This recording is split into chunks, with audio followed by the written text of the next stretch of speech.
even in the 60s, that's enough time to move it. I am so sorry. Don't worry. Oh my God. No, it's all good. Don't worry.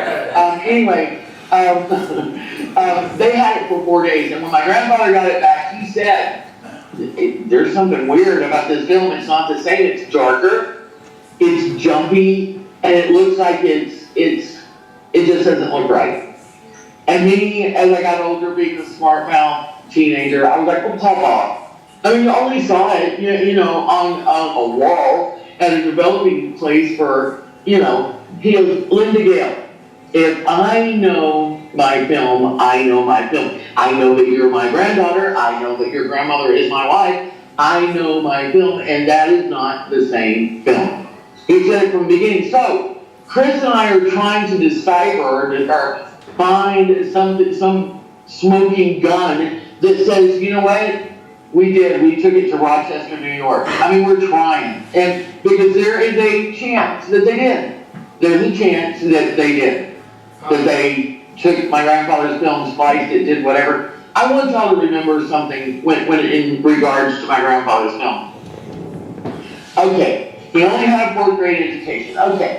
Okay, he was just like a glorified janitor for the General Services Administration, which is a governmental group that does he was the maintenance on the air conditioners for the FBI building and the CIA building and the Secret Service. So that's what my grandfather was. I mean, he was I had to stop because I don't want to cry. I still cry even after all these years. I cry about it all. But he used indoor film when he should have been using outdoor. Y'all need to remember he had a 4th grade education. It's not like he had degrees like I have or like you guys have. I mean, he had a 4th grade education.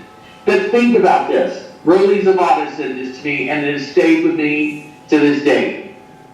With indoor film, you get more light in, right? I mean, when you're taking pictures with indoor film, the film lets more light in. So why would his film be so dark using indoor film? Right? Yeah. I mean, that's just logic. That's not Socratic reasoning. Wouldn't you say? Yeah, we should have been overexposed, not under. I mean, Yeah. I just think, I don't understand why more people don't jump on the Nix train bandwagon with me and say, give up the freaking film. Give us the Nix film. Give it to us. Where is it? I mean, I don't understand why more people aren't jumping on that with me, but they don't. Uh-oh, I lost the earplug, thingy. Okay. What's the best copy that you have right now? A 1st generation, and it's a 1st generation from the FBI, mind you. I mean, it's not even the 1st generation that UPI gave my grandfather, and the best I have is from the FBI. Right. And what's happening with your court? Very frustrating. Yeah, I bet. What's happening with your court case against it? You know, the good news is here, okay? The first case that we filed, the judge said, no. It should be filed in this court that you filed it in. This needs to be in the court of claims. Do you know what that means, guys? No. Okay. No. Any of you guys lawyers? I mean, I did not. You're a lawyer? Okay. So do you know what that means when it's filed, or it's probably different in the UK than it is over here? But what that means is that there's a case here, but it's not filed in the right court. It needs to go to the court of claims, and the court of claims means it needs to have a dollar value, and it needs to see. They need to see what kind of damage there is here. Now, I have no idea what this film is worth. Do you guys? I mean, I have no idea. Priceless. I don't know where to begin to put a price on it. I don't know. Yeah. Do you know? Yes. You've got a precedent because you know how much the other film sold for. So that's your precedent. And so that's how I use it, like using the other films, which is going to be the Zapruder film, don't you know? Yeah, that's what I mean. So Yeah. you use that as a precedent of how much they ended up paying Zapruder. Well, they paid the Zapruder family in 1999, I'm sorry, 1992, $19 million, including attorney fees. That was 92. There you go.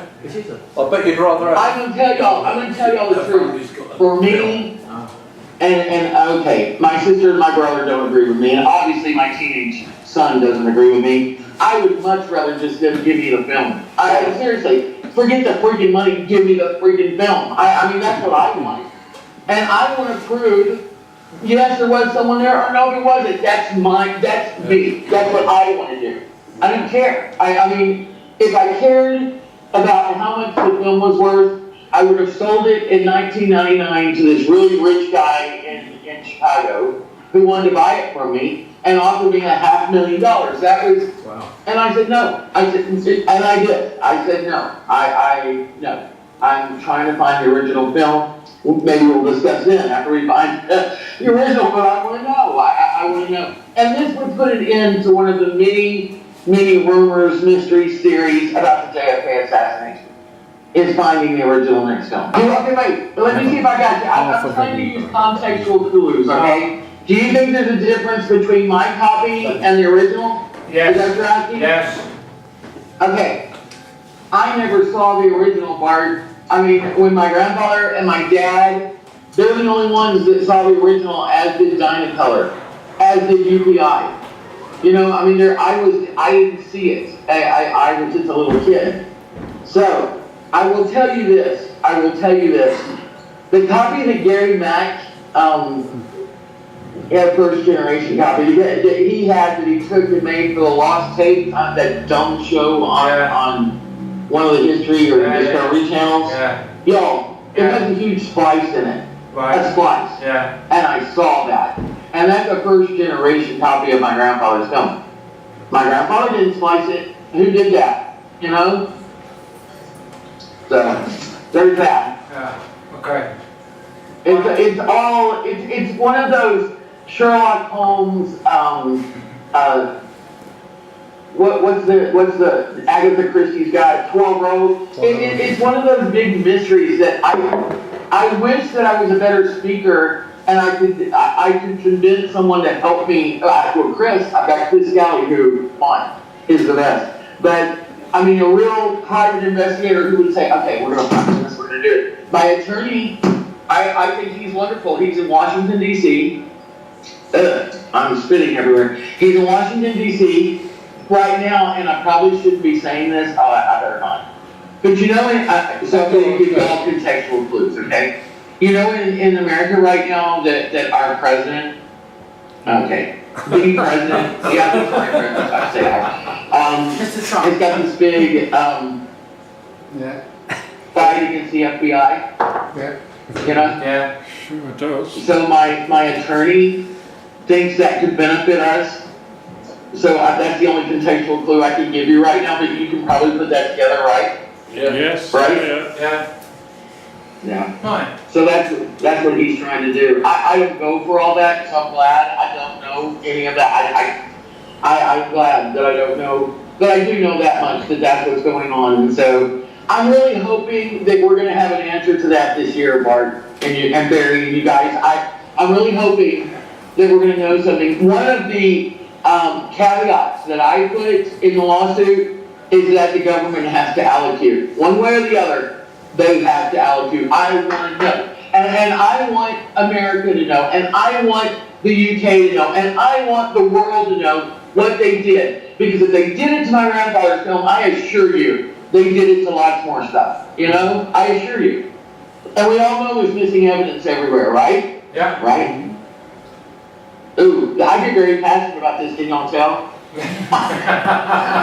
got, oh God, give her a beer. give her a single malt. Cut her off. No, might be worse. Okay, is anyone else got a question? Yeah, I've got one. Yeah, Russell? Yeah. First. Hi, Gayle. This is Russell. Hi, Russell. How you doing? Earlier on, you said that we need to talk to the witnesses. Right. Who do you think are the most important witnesses left? Marina. Yeah. Thank you. And I think what someone should do is go talk to her with a psychologist or a forensic investigator that can understand between lying and between, Well, that's truth. isn't it? That's what I think. She lied a lot. What? She lied a lot. Yeah, that's what I think. That's what, but that's, I mean, who am I? That's just my little thoughts, you know what I mean? Yeah. That's what I think, but I think Marina, I think that it's pretty sad that we lost Michael Payne recently. Yeah. I think that that would have been a really, really, really good interview, and I'll tell you who else I think the people that I talked to are very important, and I still think that they got lots more to say. Sylvia Odio would be someone really good to talk to. Unfortunately, her sister Sarita, who I believe was more important than Sylvia Odio, she passed away too. So that's who I think are the important ones. Well, Ruth Payne's still alive, isn't she? But she was. Who? Ruth Payne. Yeah, but I think she is so submerged into her story and into her cover and into her. I don't know that we'll ever get anything out of her. I mean, I don't know. We might could. A better investigative reporter than me, you know? Maybe. Who do you think is most important to talk to? Vessiana.